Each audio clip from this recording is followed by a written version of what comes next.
我们都知道熬夜晚睡伤身，这是一个常识，但是很多人对睡觉中潜伏的另一个危险浑然不知，那就是睡觉缺氧。这个病看似无声无息，实际上对身体伤害非常大，甚至超过了单纯的熬夜。作为神经内科的医生，我将从科学的角度给你们做一些分析，为何夜间缺氧的伤害会远远超过单纯的熬夜呢？首先，这两者本质上是有差别的。熬夜呢是属于主动透支，而缺氧呢是被动窒息。熬夜呢是咱们的大脑持续活跃，导致睡眠剥夺，而睡觉缺氧呢则是呼吸道阻塞或者是呼吸暂停而引发的持续缺氧。熬夜相当于手机用了电量不到1%了才想起来充电，而缺氧呢就相当于插着充电器呢，但是接触不良，一晚上一会儿充了一会儿没充成，最后电量反而越来越少。那么睡眠缺氧的危害都有哪些呢？首先就是咱们大脑的慢性损伤，睡眠中反复缺氧会导致咱们的脑细胞供氧不足，引发晨起头痛、记忆力减退。其次呢，就会加重我们心脏的负担，每次呼吸暂停的时候，身体都会因为缺氧而导致血压升高、心率加快。这种过山车式的波动会让我们的血管承受巨大的压力的。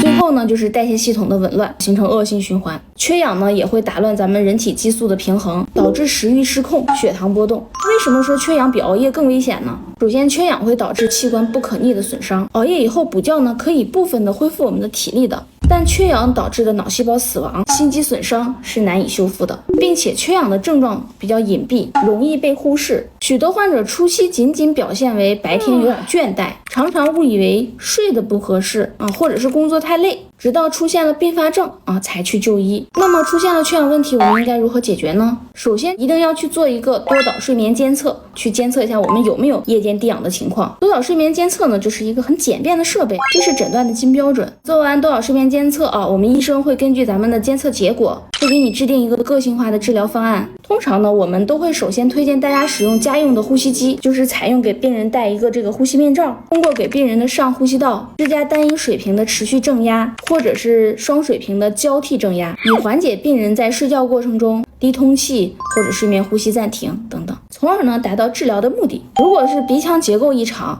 或者是扁桃体肥大的患者，我们会建议他微创的手术把这个解决一下。最后呢，在这里给大家提醒一下，一定要注意血压和血糖的管理，尤其是患有高血压、糖尿病、高脂血症这样基础病的患者，如果再合并有睡眠呼吸暂停综合征，格外要重视，因为他们是恶性循环相互干扰。作为医生，我强烈建议，如果你出现不明原因的倦怠，或者是你的血压总是很高，吃了降压药也降不下来，或者血糖也不好控制，请一定要关注一下自己的睡眠质量。优质的睡眠不是奢侈品，而是咱们生命的必须要求。好啦，今天的科普就到这儿，咱们下期再见。